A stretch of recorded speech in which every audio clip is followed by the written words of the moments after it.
안녕하십니까. 1월 1일 새해 인사를 드린 지 한 달이 지났는데 이제 구정이 되어서 다시 설 연휴가 시작되고 있습니다. 저는 가족 방문과 한 교민교회 목자 수양회 집회관계로 미국에 와 있는데 우리 한국 풍습대로 다시 한번 오래된 신년 인사를 드립니다. 새해에도 많은 하나님의 축복 가운데 거하시기 바랍니다. 우리 주 예수 그리스도께서 주시는 큰 복을 많이 받는 2020년 되시기를 다시 한번 축복합니다. 이번 주말에 한국으로 돌아가는데 2020년 2월 2일 서울에서 다시 뵙겠습니다. 오늘은 신명기 11장 12절 말씀을 중심으로 잠시 하나님의 말씀을 같이 묵상하고 싶습니다. 신명기 11장 12절 우리 같이 읽어보겠습니다. 내 하나님 여호와께서 돌보아 주시는 땅이라. 연초부터 연말까지 내 하나님 여호와의 눈이 항상 그 위에 있느니라. 하나님은 그의 종 모세를 통해서 세상의 온갖 풍요를 다 가진 나라 애굽에서 권력과 물질의 노예 생활을 하던 이스라엘 백성들을 해방시켜서 약속하신 이스라엘, 즉 하나님의 백성 나라를 만드시고자 했습니다. 그 복된 사건은 유대인들이 계획하고 또 준비하고 애써서 이뤄낸 어떤 승리나 성공이 아닙니다. 전적으로 하나님의 계획과 역사심으로 이루어진 은혜입니다. 세상의 노예 생활에서 구원받아 하나님의 백성이 되는 것은 오직 하나님의 은혜지만은 그렇다고 아무렇게나 살든 하나님의 말씀과 또 모세에게 불순종한 사람에게까지 무조건적으로 다 그 은총이 베풀어지는 것은 아닙니다. 본문 바로 앞에 8절 상반부를 보십시오. 이렇게 되어 있습니다. 그러므로 너희는 내가 오늘 너희에게 명하는 모든 명령을 지켜라. 그렇게 하면 어떻게 된다고 합니까? 8절 후반부터 9절까지를 같이 보시겠습니다. 그리하면 너희가 강성할 것이요 너희가 건너가 차지할 땅에 들어가서 그것을 차지할 것이며 또 여호와께서 너희의 조상들에게 맹세하여 그들과 그들의 후손에게 주리라고 하신 땅 곧 젖과 꿀이 흐르는 땅에서 너희의 날이 장구하리라. 이렇게 약속을 하셨습니다. 젖과 꿀이 흐르는 약속의 땅에 들어가고 영원히 살게 되리라는 약속은 하나님께서 모세를 통해 주신 하나님의 말씀을 순종하는 자에게 주어진 축복이지 하나님의 말씀을 불순종하고 주께서 세우신 종 모세를 거역하는 사람들에게까지 무조건적으로 주어지는 그런 말씀이 아닙니다. 그것은 구약이고 언약의 시대, 신약에 와서는 달라졌다라고 주장하면 안 됩니다. 예수님의 은혜로운 복음의 말씀을 들어볼까요? 우리가 잘 아는 요한복음 3장 16절입니다. 하나님이 세상을 이처럼 사랑하사 독생자를 주셨으니 이는 그를 믿는 자마다 멸망하지 않고 영생을 얻게 하려 하심이라. 여기까지는 우리가 잘 알지요? 그런데 2절 후 18절엔 이렇게 이어집니다. 그를 믿는 자는 심판을 받지 아니하는 것이요 믿지 아니하는 자는 하나님의 독생자의 이름을 믿지 아니하므로 벌써 심판을 받은 것이니라. 구약의 하나님이나 신약의 예수님이나 같은 하나님이시기 때문에 구원의 도가 바뀐 적이 없고 신약의 복음도 구약의 토라와 동일한 약속의 말씀이기 때문에 지금 신명기 말씀이나 요한복음 3장의 이 말씀이나 동일한 원리로 말씀하고 있습니다. 그것은 신약의 예수님께서 구약의 여호와와 같은 한 분 하나님이시기 때문입니다. 따라서 우리는 약속의 땅에 들어가기 위해서 하나님의 말씀을 순종하고 주께서 세우신 종 모세와 주 예수께서 보내신 사도적 복음의 가르침에 따라 영생의 말씀을 주야로 묵상하고 그 말씀 안에 자라가야 하는 것입니다. 그것이 본문 뒤에 18절 이하에 나오는 말씀입니다. 우리 18절부터 20절까지 같이 읽어보겠습니다. 이러므로 너희는 나의 이 말을 너희의 마음과 뜻에 두고 또 그것을 너희의 손목에 매어 기호를 삼고 너희 미간에 붙여 표를 삼으며 또 그것을 너희의 자녀에게 가르치며 집에 앉아있을 때든지 길을 갈 때든지 누워있을 때든지 일어날 때든지 이 말씀을 강론하고 또 내 집 문설주와 바깥문에 기록하라.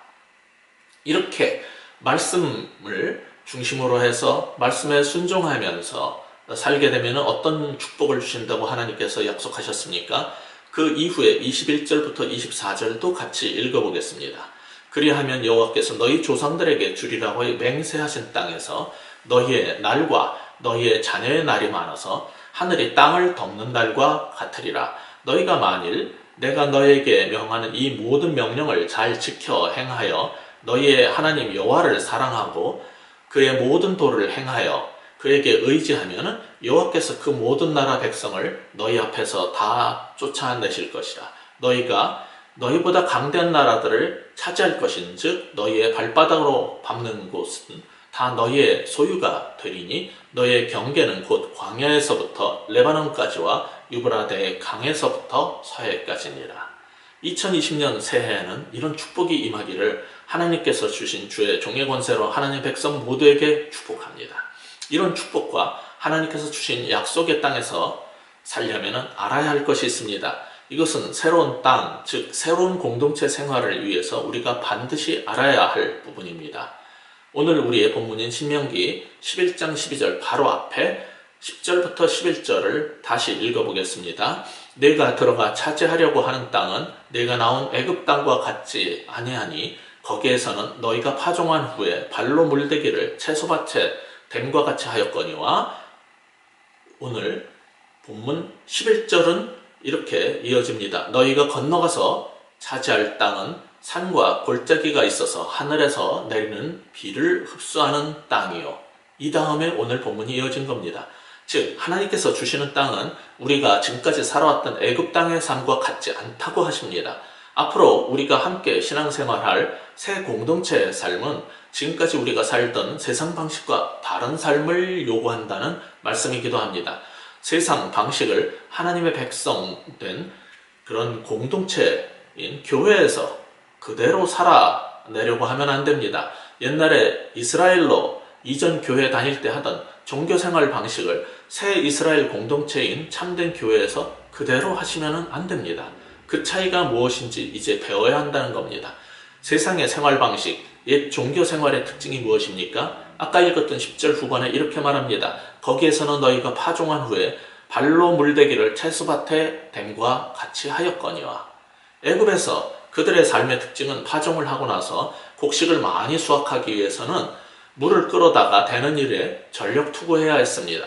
발로 진흙을 다져서 수로를 만들고 수로를 통해 논밭에 혹은 채소밭에 물을 대기 위해서 발로 돌리는 작은 물레방아 같은 걸 평생 쉬지 않고 밟아 돌려야지 농사를 지을 수 있었어요. 그런데 오늘 우리의 본문 11절에는 다른 말씀을 하고 있습니다. 이제 우리가 건너가서 들어갈 약속의 땅은 강물에서 물을 끌어대는 수로 농경을 하는 데가 아니란 말입니다. 가나안 땅은 그렇게 할 수 있는 강이 흐르는 그런 땅도 아닙니다.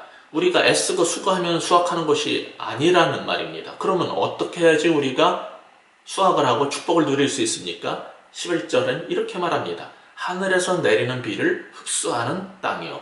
이제 하나님 백성의 삶이 이루어질 약속의 땅은 이집트에서 살던 방식처럼 우리가 열심히 일하고 교회에서 봉사하고 수고하고 애쓰는 방식으로 사는 것이 아니고 오직 하늘에서 비를 내려주셔야 곡식을 재배할 수 있는, 즉 오직 하나님의 은혜로 사는 완전히 다른 나라라는 말입니다. 그것이 본문 바로 뒤에 이어져 나오는 13절부터 15절까지 말씀의 의미입니다. 같이 읽어보십시다. 13절입니다. 내가 오늘 너희에게 명하는 내 명령을 너희가 만일 청종하고 너희의 하나님 여호와를 사랑하여 마음을 다하고 뜻을 다하여 섬기면 여호와께서 너희의 땅에 이른 비 늦은 비를 적당한 때에 내리시리니 너희가 곡식과 포도주와 기름을 얻을 것이요 또 가축을 위하여 들에 풀이 나게 하리니 내가 먹고 배부를 것이라. 젖과 꿀이 흐르는 약속의 땅은 애굽과 달리 여호와께서 주시는 이른 비, 즉 가을 파종 후에 내리는 비죠. 그 다음에 늦은 비, 즉 봄에 추수 전에 내려주시는 늦은 비를 얻어야지 수확할 수 있는 방식의 생활이 될 거라는 말입니다. 그래서 14절 표현처럼 적당한 때에 그 비를 얻으려면 어떻게 해야 한다고 그랬어요? 13절에 모세를 통해서 주시는 하나님 말씀을 너희가 청종하고 너희들의 하나님 여호와를 사랑하여 마음을 다하고 뜻을 다하여 섬겨야 한다는 것입니다. 그러면 어떤 축복이 있다고 그랬어요? 때를 따라 비를 주셔서 너희가 곡식과 포도주와 기름을 얻을 것이고 가축들도 들에 난 풀을 먹고 자라서 너희가 먹고 배부르게 될 것이라고 약속하셨습니다. 이것이 애굽에서 죽도록 우리의 발로 밟아가면서 물을 대서 농사짓던 방식과 다른 오직 하나님께 순종하고 하나님 말씀에 순종할 때 하나님께서 주시는 은혜의 단비에 의존해서 살아가는 새로운 방식의 삶, 하나님 나라의 삶, 참된 크리스찬의 삶, 다른 생활의 방식이라는 것을 오늘 본문은 알려주고 있습니다. 이처럼 이전의 세상에서 살던 것과 다른, 이전에 교회 다니면서 종교 활동하던 것과 다른, 종교인의 삶이나 세상 사람과 다른 우리 하나님 백성들이 살아가야 될 하나님 나라의 삶의 방식인 것입니다. 그것이 바로 오늘 본문 12절 상반부 내 하나님 여호와께서 돌보아 주시는 땅이라는 말씀입니다. 이런 복된 삶은 하나님의 약속에 의해서 지켜질 것입니다. 본문 12절 후반부는 어떻게 약속하고 있습니까? 연초부터 연말까지 내 하나님 여호와의 눈이 항상 그 위에 있느니라. 2020년 설 연초부터 이제 이해 말 연말까지 하나님께서는 그의 말씀에 순종하는 주의 백성 위에 항상 머무실 것입니다. 그 복된 약속을 믿고 함께 순례의 길을 걸어갈 형제 자매 여러분을 축복합니다. 자, 2020년 2월 2일 새로운 곳에서 새로운 시작으로 형제 자매 여러분들을 뵙기를 바랍니다. 그간 평안하시기를 빕니다. 감사합니다.